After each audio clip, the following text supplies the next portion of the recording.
Bueno, empezamos entonces con esta serie de estudios de la Biblia sirve para, en este caso, para enseñarnos lo que es verdad. Y no sé si alguna vez te preguntaste, bueno, ¿qué es la verdad? Y ya sé que alguno me va a decir, bueno, la verdad es Jesucristo, la Biblia es la verdad, pero estuve buscando un poquito ahí, leyendo algunos artículos para decir, bueno, a ver, ¿qué piensa el mundo de la verdad? Y he encontrado que la verdad ha sido un tema de discusión y debate durante toda la historia de la humanidad. Y al día de hoy no hay una definición sobre lo que es la verdad.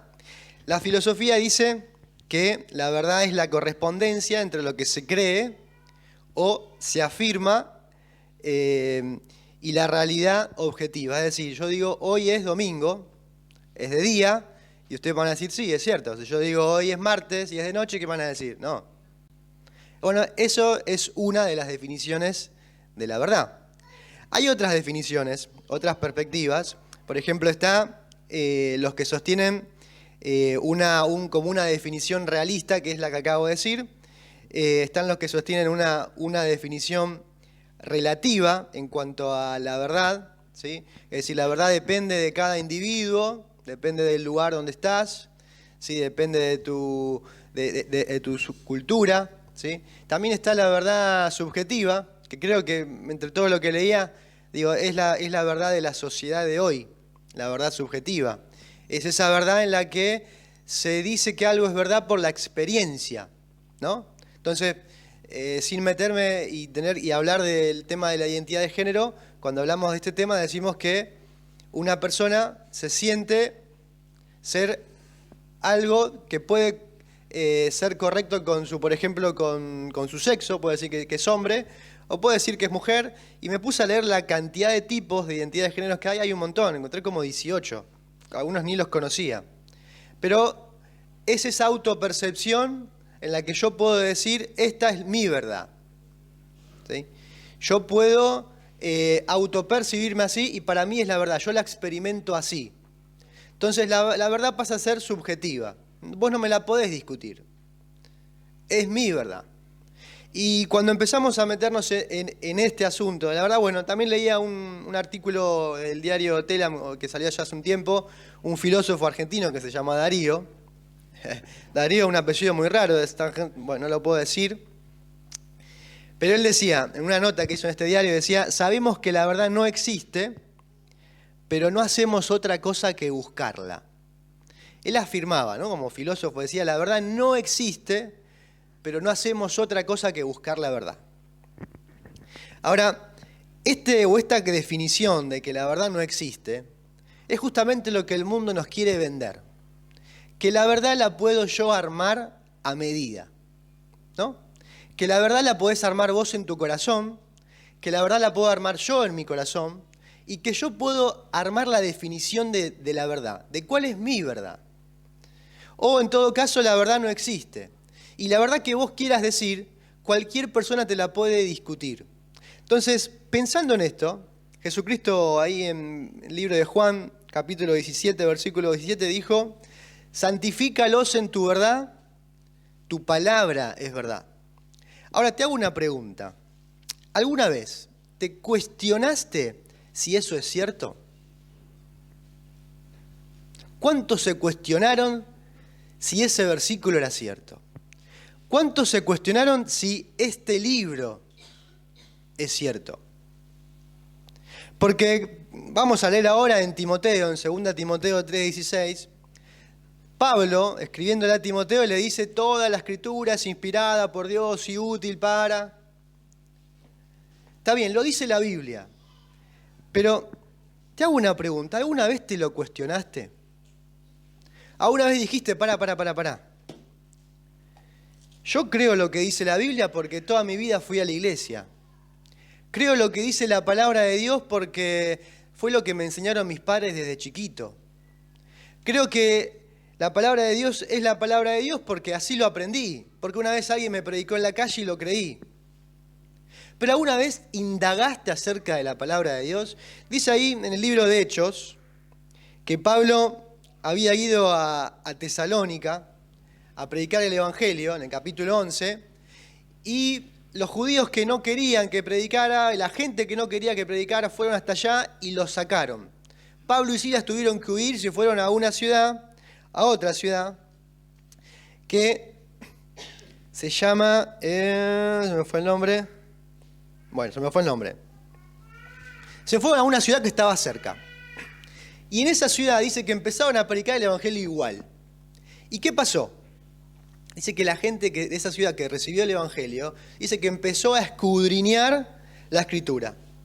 Dice que empezaron a comprobar y a validar si lo que Pablo les estaba diciendo era cierto. No se quedaron con lo que Pablo les dijo. Tomaron lo que les dijo y dijo, a ver, vamos a validar. ¿Es verdad esto que nos dice este hombre? ¿Es cierto? Y empezaron a creer. Y dice que una gran multitud se convirtió al Evangelio en esa ciudad. Ahora, esa actitud de escudriñar lo que alguien te dice, ¿lo hiciste alguna vez? Agarraste la Biblia y dijiste, ¿será cierto todo esto? ¿Te pusiste a estudiarla? ¿Sabes? Hay una cantidad de argumentos por lo que creemos y confiamos que este libro es la palabra de Dios. Por ejemplo, la exactitud histórica y geográfica que tiene la Biblia. ¿Sí? Ha sido comprobado históricamente que muchas de las historias de la Biblia, ¿sí?, a los hombres que se menciona, reyes, son personas que existieron, que fueron personas de carne y hueso. Está comprobado históricamente. La evidencia arqueológica, hay un montón de evidencia arqueológica que las ciudades que menciona la Biblia y existen. La unidad de la Biblia fue escrita en un periodo aproximadamente de 1500 años. Con 40 autores. Y aún así, en ese periodo de 1500 años, con esos 40 autores, la Biblia no se contradice. La Biblia es un libro que guarda una unidad y siempre habla de Cristo. Todo me lleva a Cristo en la Biblia. La Biblia, o la profecía que está en la Biblia, muchas de ellas fueron cumplidas. En Jesucristo mismo se cumplieron más de 300 profecías. Por ejemplo, el nacimiento de Belén, la descendencia de Abraham, su muerte y resurrección en Isaías 53, la entrada triunfante en Jerusalén en Zacarías 9:9, la traición por 30 piezas de plata en Zacarías 11, su crucifixión en Salmos 22. Todos argumentos que te dicen que lo que dice la palabra de Dios es cierto. El mismo Jesucristo, cuando estuvo en la tierra, ¿sí?, Él respaldó las Escrituras. Él dijo, yo no vine a abolir la Escritura, no. Él respaldó la Escritura. Todas evidencias que y podríamos estar, esto no es para hablarlo en 5 minutos, 10 minutos, podríamos estar mucho más tiempo diciendo por qué creemos que este libro es la palabra de Dios. No solamente porque un versículo lo dice, porque, bueno, más allá de que leí ahí miles de historias transformadas por la palabra de Dios. Los intentos históricos que hubieron por destruir este libro, ¿no? Empezando por la gran persecución, siguiendo aún mismo por los nazis, después en la Segunda Guerra Mundial. O sea, no se pudo destruir. A lo largo de toda la historia es el libro más vendido, que más traducciones tiene. Eso habla de que es un libro especial. Algo tiene. Este libro que da esperanza, que transforma vidas. Ahora, ¿por qué creemos en este libro? No creo en este libro porque entré a una iglesia y lo escuché. Creo en este libro con la razón. Creo en este libro porque lo estudio, porque lo estudié, porque leí, porque indagué, porque lo puse a prueba. Y después puse mi fe en Cristo. Y haber estudiado la Biblia me llevó a Cristo. Porque la Biblia de Génesis 1 a Apocalipsis habla de Cristo. Todo me conduce a Cristo. Ahora, 2 Timoteo, vamos a leerlo. 3:16, acompáñame ahí en tu Biblia. Dice, toda la Escritura es inspirada por Dios y útil para enseñar, para redarguir, para corregir, para instruir en justicia. 2 Timoteo 3:15, vamos a ir un versículo atrás. Y antes déjame contarte un poquito 2 Timoteo. Léelo, tiene 4 capítulos. Y lee 1 Timoteo también, que tiene 6. Son 10 capítulos, te va a llevar 20 minutos leerlo tranquilo. La carta de 2 Timoteo es una carta impresionante. Cuando lees la carta, si la lees detenidamente, la lees despacio, y te pones a pensar que Pablo estaba en una prisión, que ya estaba, en ciertos versículos te dice, Timoteo, cuánto quiero verte. Timoteo, vení pronto. Timoteo, tráeme el capote. Timoteo, estoy acá, me tienen apresado. Timoteo, nadie estuvo conmigo. Timoteo, estoy a punto de ser sacrificado. Pablo estaba ya despidiéndose, diciéndole, chau, Timoteo. Le decía, Timoteo, vienen tiempos difíciles. Timoteo, te encarezco que prediques a tiempo y fuera de tiempo. Pablo le estaba pasando la posta a Timoteo. Timoteo estaba ahí. De hecho, en un momento Pablo le dice, Timoteo, te pido que avives la llama del don de Dios que está en ti. Se ve que Timoteo estaba en un momento también anímico que estaba mermando. Por eso Pablo entiende que tiene que animarlo, decirle, avivá esa llama. Cuando lees la historia o esta carta que súper personal, que Pablo le escribe a Timoteo, y te pones a pensar el cuadro, la historia y cómo estaba, se te van a caer las lágrimas. Porque vas a empezar a sentir un hombre de Dios que toda su vida, persiguió al perseguidor de la iglesia, que Dios lo transformó, sus últimos años, la obra que hizo. Si ves los mapas, todo lo que recorrió Pablo predicando el Evangelio, terminó solo, en un calabozo prácticamente, encadenado. Él dice, en mi primera defensa nadie estuvo conmigo, todos me desampararon. Y uno recordaba a Cristo, le pasó lo mismo, ¿no? Cuando lo fueron a buscar, también. Dice que todos se dispersaron. Y en el versículo 15, Pablo le dice a Timoteo, en el versículo 14, mejor dicho, pero persiste tú en lo que has aprendido y te persuadiste, sabiendo de quién has aprendido. La versión de las Américas dice, tú, sin embargo, persiste en las cosas que has aprendido y de las cuales te convenciste sabiendo de quién has aprendido. ¿Ves? Y hay claramente una diferencia entre aprender, ¿sí? Entre aprender y convencerse. Todos los que estamos acá ahora estamos aprendiendo. Estamos aprendiendo que la Biblia se escribió en 1500 años, con más de 40 autores. Estamos aprendiendo que en Jesucristo se cumplieron más de 300 profecías. Estamos aprendiendo. Pero de ahí a que eso pueda generar una convicción en mi corazón, hay un tramo muy largo. Porque eso que estoy aprendiendo, que entra por mi cabeza, tiene que bajar a mi corazón y transformarlo. Y recién ahí, cuando yo me puedo convencer a mí mismo de lo que estoy aprendiendo, se transforma en una convicción. Y Pablo le dice a Timoteo, me gusta cómo lo dice la versión de las Américas, persiste en lo que has aprendido, en las cosas que has aprendido y de las cuales te convenciste.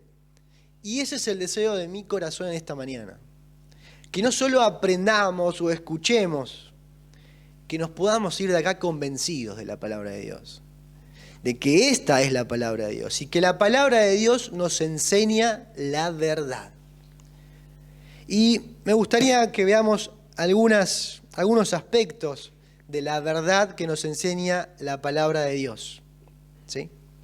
El primero, la palabra de Dios nos enseña la verdad acerca de la salvación en Cristo Jesús. Es lo primero que nos enseña. Fíjate en Génesis 3, vamos a 2 Timoteo 3:15, vamos a leerlo, dice, y que desde la niñez has sabido las sagradas escrituras, las cuales te pueden hacer sabio para la salvación por la fe que es en Cristo Jesús. La palabra de Dios, las escrituras, que uno aprende, que uno se convence, nos pueden hacer salvos o nos pueden hacer sabios para la salvación por la fe que es en Cristo Jesús. Eso es lo primero, o es la primera verdad que me enseña la palabra de Dios. Que la salvación es en Cristo Jesús. Génesis capítulo 3, versículo 1 al 4. Vamos a leerlo. Acompáñame. Voy a tratar de ir un poquito más rápido.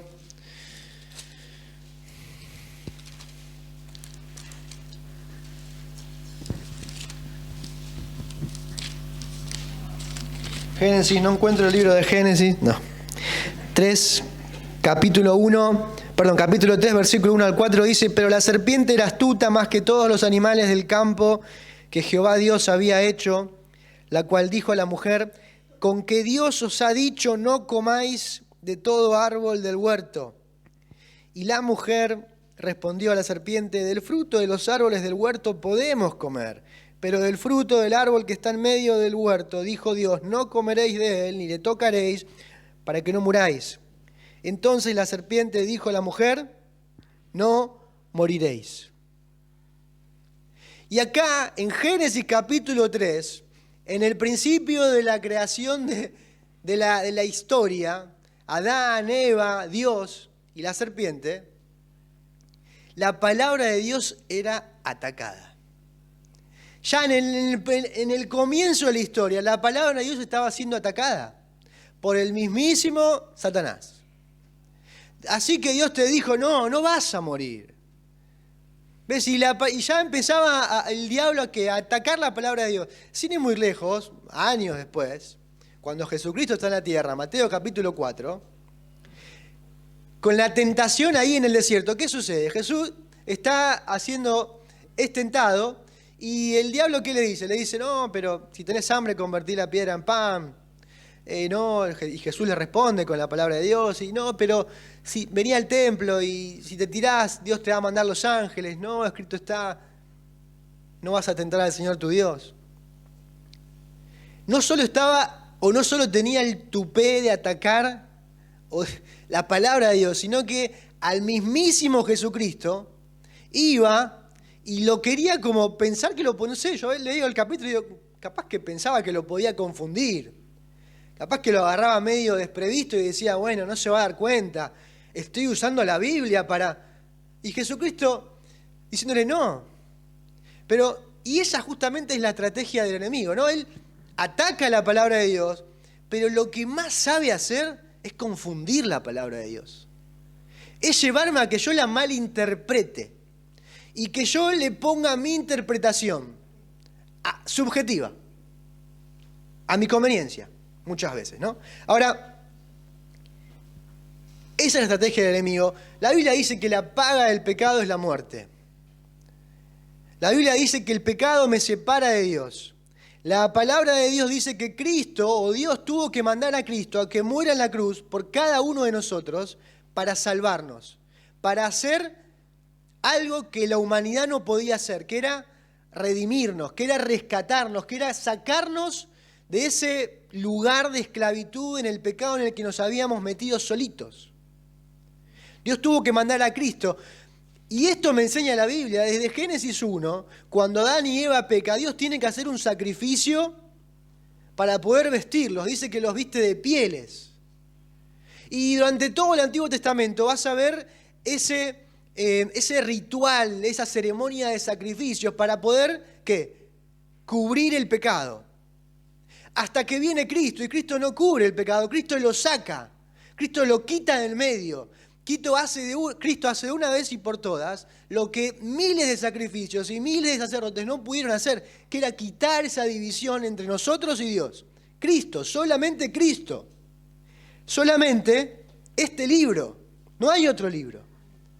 Cuando creo eso y cuando pongo mi fe en Cristo, entonces dice la Biblia, Pablo le decía en una de las cartas, creo que era de Filipenses, que Cristo habita en nuestros corazones por la fe.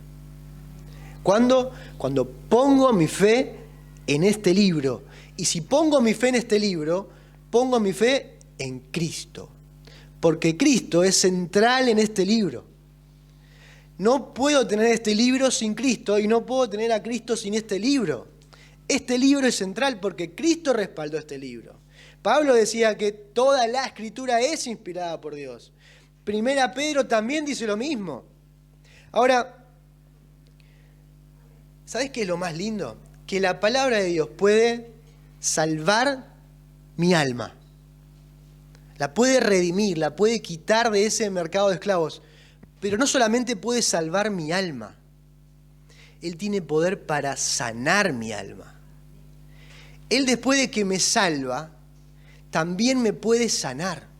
Su palabra, dice Hebreos, en uno de los versículos más lindos que tiene la Biblia, Hebreos 4, 12 y 13, dice: porque la palabra de Dios es viva y eficaz y más cortante que toda espada de dos filos. Pensá en esas katanas de los samuráis, viste que ves en las películas que tienen doble filo y hacen ¡zai! Te cortan este fierro. O decís, ¿cómo cortó este fierro? La palabra de Dios tiene un poder mayor a ese. Dice que penetra en el alma hasta la división del alma y el espíritu. Hasta ahí penetra. Y después dice, hasta las coyunturas y los tuétanos. Tuve que buscar qué era tuétano. Y leía que era como una especie de caracú que está ahí dentro del hueso, ¿no? Y leí algunas frases que dicen que se usa la palabra tuétano para decir estoy hasta los tuétanos. Estoy enterrado hasta más no poder.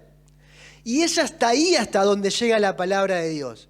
Llega hasta los tuétanos, hasta ese lugar enterrado en tu alma que vos no sabés cómo resolver, que no sabés cómo sanar, que no sabés cómo enfrentar, porque fue tan grande la herida tal vez, y la palabra de Dios tiene el poder de llegar hasta ahí.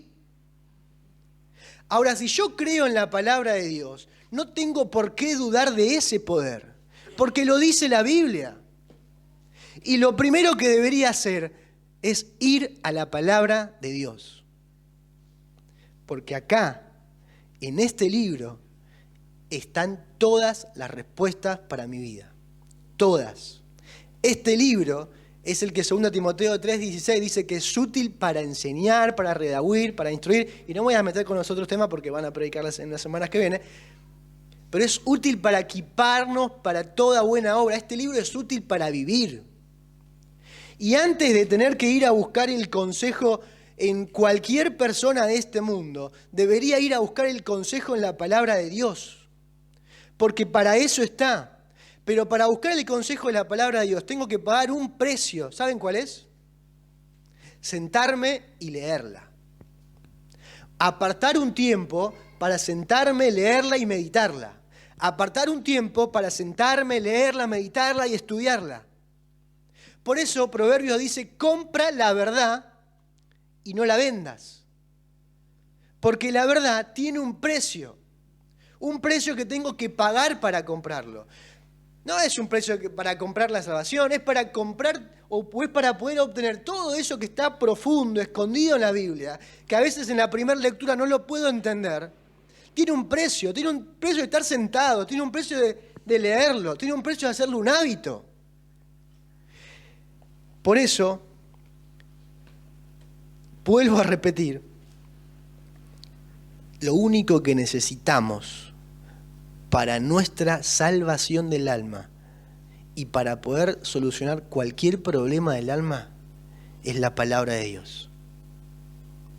Ahora, si después necesitas hablar con alguien, un consejero, alguien que te apoye a entenderla, totalmente.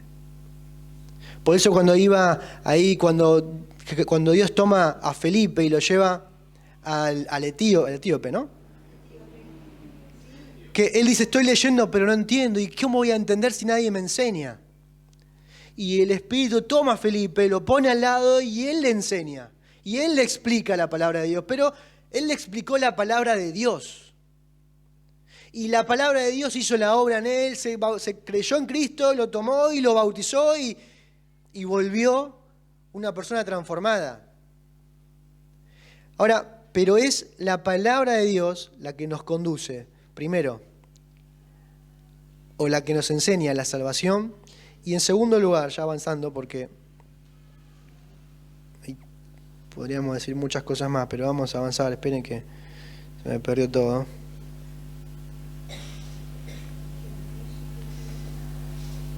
Bueno, Hebreos 6:10, vamos a leerlo. Vamos a leer la palabra de Dios. Acompañame, Hebreos 6:10.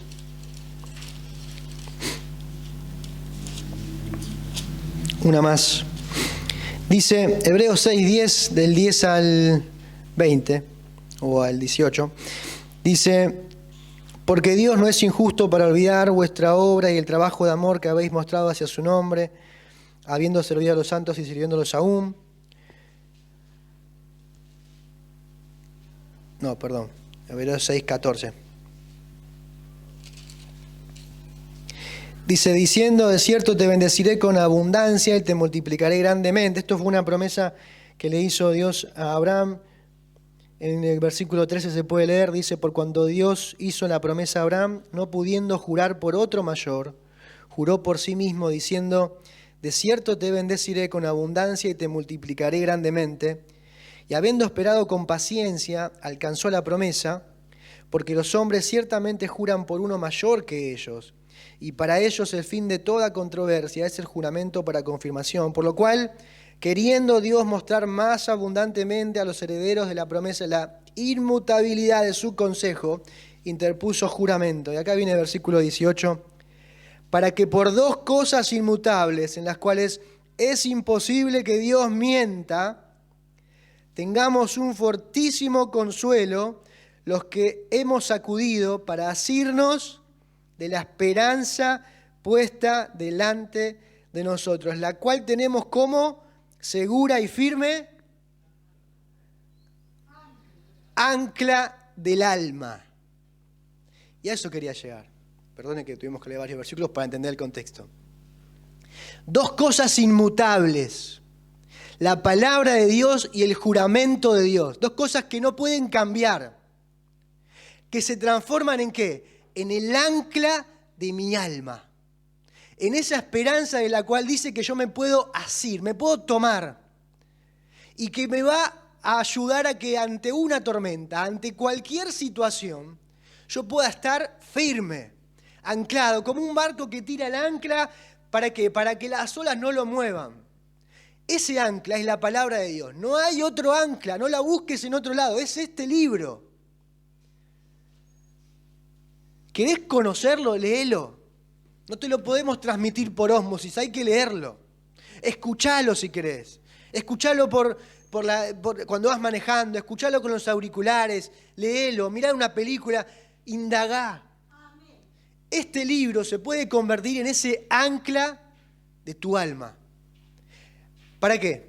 Primero por la salvación, por lo que habíamos dicho, pero después porque de vuelta la palabra de Dios penetra hasta el alma. Y no sé por qué digo tantas veces el alma, seguramente para alguien sea algo que lo esté necesitando, pero Dios puede sanar cualquier herida. Sí. Avancemos, porque se me va el tiempo. La verdad a la que nos conduce el Señor, la palabra de Dios, más allá de la salvación, también es la santidad. La Biblia nos enseña que Dios es santo y que debemos ser santos como Él. Vamos a 2 Timoteo 2:19. Dice, pero el fundamento de Dios está firme y teniendo este sello, conoce el Señor a los que son suyos y apártese de iniquidad todo aquel que invoca el nombre de Cristo. 2 Timoteo 2:22. Pablo le dice a Timoteo, huye también de las pasiones juveniles y sigue la justicia, la fe, el amor y la paz con los que de corazón limpio invocan al Señor. 2 Timoteo 1:9, quien nos salvó y llamó con llamamiento santo, no conforme a nuestras obras, sino según el propósito y la gracia que nos fue dada en Cristo Jesús antes de los tiempos de los siglos. La Biblia nos habla acerca de la santidad de Dios. ¿Sabes? La santidad de Dios es central en la Biblia.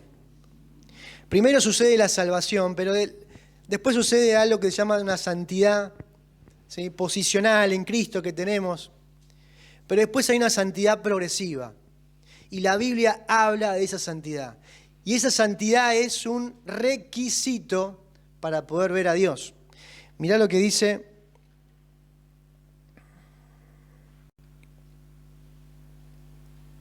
Hebreos capítulo 12. Acompáñame a Hebreos.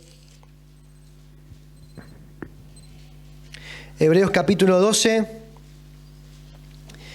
versículo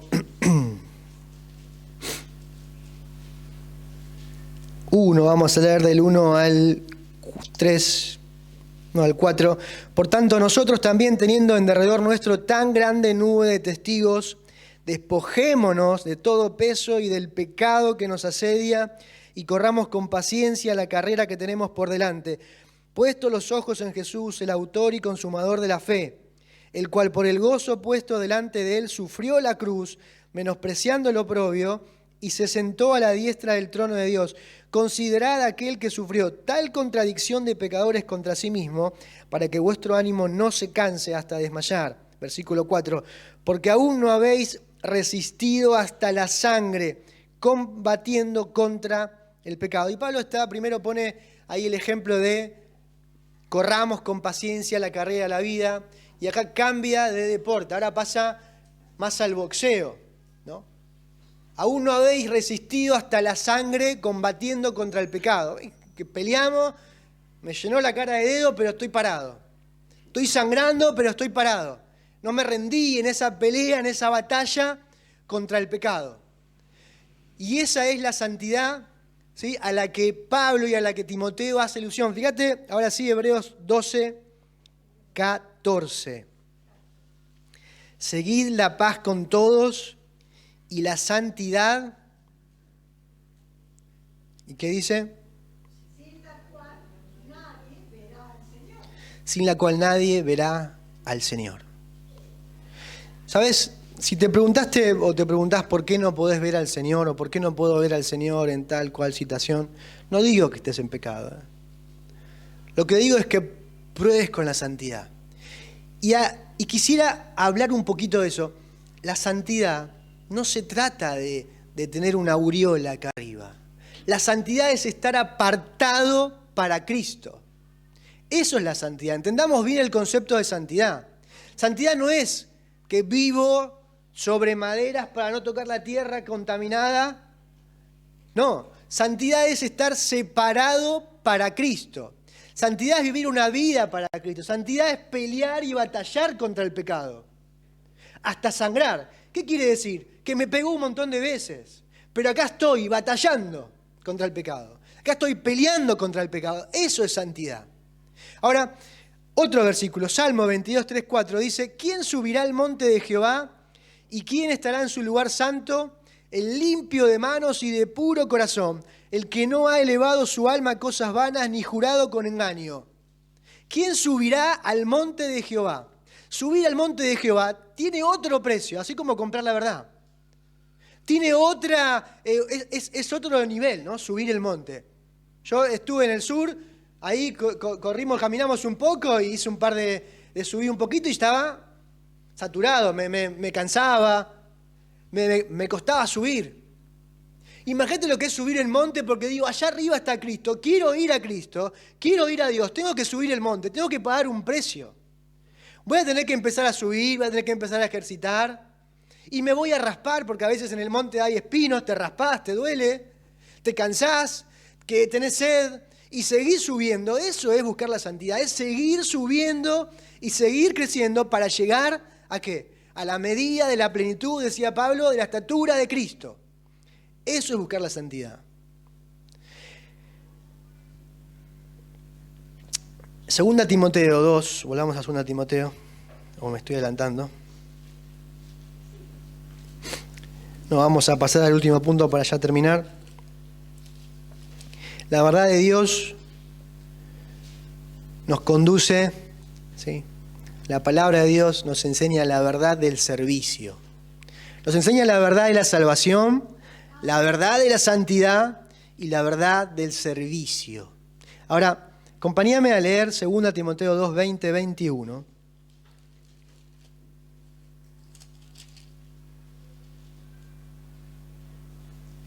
Dice: así que si alguno se limpia de estas cosas, será instrumento para honra, santificado, útil al Señor y dispuesto para buena obra. Vamos a leerlo de vuelta. Así que si alguno se limpia de estas cosas, será instrumento para honra, santificado, útil al Señor, dispuesto para toda buena obra. Y vamos a leer un versículo más, versículo 20, un versículo anterior. Dice, pero en una casa grande no solamente hay utensilios de oro y de plata, sino también de madera y de barro. Y unos son para usos honrosos y otros para usos viles. Y ahí viene el versículo 21. Así que si alguno se limpia de estas cosas, será instrumento para honra, santificado, útil al Señor y dispuesto para toda buena obra. ¿Qué decía 2 Timoteo 3:16? Toda la escritura es inspirada por Dios y útil para enseñar. ¿Y qué dice 2 Timoteo 2:21? Si alguno se limpia, será instrumento para honra, santificado, útil al Señor. ¿Ves? La palabra de Dios es útil para enseñarme sobre la verdad de la salvación, sobre la verdad de la santificación, pero también sobre la verdad del servicio. Ahora, para poder ser un instrumento útil al Señor, primero tengo que ser santificado. No hay un atajo, ¿eh? Yo puedo servir al Señor, sí, pero acá no dice para servir al Señor. Santificado y dispuesto para toda buena obra. No, dice santificado, útil al Señor. Esa palabra útil al Señor cambia el sentido del servicio. Cuando lo leía, yo puedo servir al Señor todos los días. Podemos venir acá, puedo abrir la iglesia, puedo barrer el piso, puedo predicar, puedo tener un ministerio. Pero si no estoy santificado, si no estoy batallando por esa santidad día a día, no voy a ser útil al Señor. Por más que en mis fuerzas quiera servir. Por más que piense que servir me va a ayudar o va a hacerme mostrar algo o me hace sentir que está todo bien. No, el servicio viene después de la santidad. O viene de la mano, o viene junto, pero no viene sin la santidad. El servicio sin santidad no es útil al Señor. Por más que barras y dejes impecable el piso, está bien, lo puede hacer, eso lo puede hacer hasta un inconverso. Puede entrar por acá, puede agarrar una escoba, puede barrer, pasar el trapo y lo puede hacer bien y la capaz que lo hace mejor que yo. Pero el servicio que es útil al Señor, el servicio que transforma vidas, el servicio que bendice al hermano, el servicio que colabora realmente en que el evangelio se extienda, es el servicio que procede de un instrumento santo, de una persona santificada, de una persona que pelea contra el pecado. No es una persona que no peca, es una persona que batalla contra el pecado. Es una persona que se para y dice, no, Señor, ayúdame porque esto me puede, pero acá estoy. No es una persona que dice, no importa el pecado. Porque lamentablemente nos hemos creído a rajatabla, ¿sí? Y hemos malinterpretado el Evangelio de la gracia. Y creemos que porque como no nos cuesta nada ser salvos, más que poner nuestra fe en Cristo, y como estamos en la dispensación de la gracia, entonces no tenemos que batallar contra el pecado, porque igual, como sé que si me muero me voy al cielo y confío en eso, entonces ya no hay una molestia con las cosas que no son santas.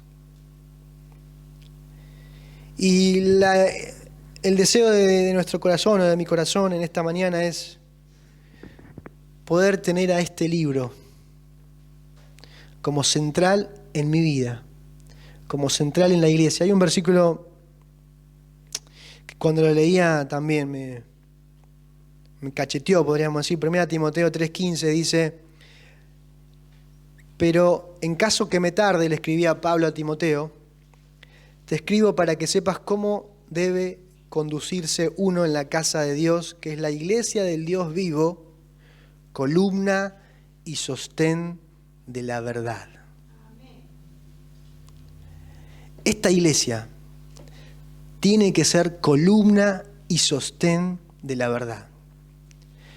¿Pero qué hace a esta iglesia columna y sostén de la verdad? ¿Estas 4 paredes?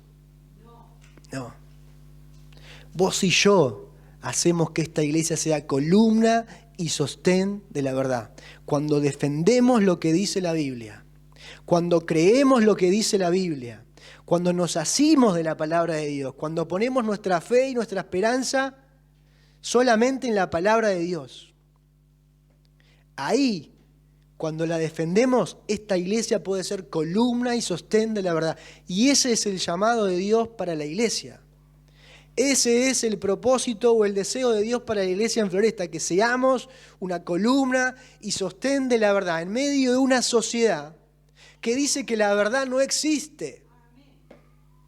Y vos y yo sabemos que sí existe. Y tenemos que, mediante nuestra vida, reflejarlo. Así que no voy a decir, no quiero agregar más nada. Simplemente vamos a orar y te invito ahí a que puedas cerrar tus ojos, hablar con el Señor y orar en tu corazón, pedirle al Señor que te ayudes y que nos ayude a que esto no sea solamente algo que aprendemos, algo que escuchamos, sino que su palabra pueda entrar ahí en nuestro corazón, en nuestra alma, que pueda llegar hasta lo más profundo de nuestro ser, ahí hasta los tuétanos, hasta el fondo de nuestro ser y pueda generar convicciones. Si la palabra de Dios no puede generar una convicción en nuestra vida no va a cambiar. Podemos escucharla una y otra vez, pero si no genera una convicción en nuestra vida, no va a cambiar. Y lo más importante que queremos que te lleves en esta mañana es a Cristo en tu corazón. No sé si todos los que estamos acá alguna vez hemos puesto nuestra fe y nuestra esperanza en Cristo, pero si no lo hiciste, hoy quisiera invitarte a que lo puedas hacer, a que puedas poner tu fe y tu esperanza en Cristo. Y que ahí en el lugar donde estás puedas orar, le puedas decir, Señor, Jesús, acá estoy. Quiero tomar este libro y quiero que este libro sea el libro central en mi vida. Quiero que Cristo, que es lo central en la Biblia, transforme mi vida, me perdone mis pecados, me limpie, me cambie, me transforme, me salve, Señor. Quiero que Cristo sea mi Salvador. Decíselo vos con tus palabras, con tu corazón. No es una fórmula mágica, no. Es fe. Es decirle, Señor, creo en Cristo. Creo en que Él murió por mí en la cruz. Y creo que lo que dice la Biblia es la verdad. Que no hay otra verdad fuera de la palabra de Dios.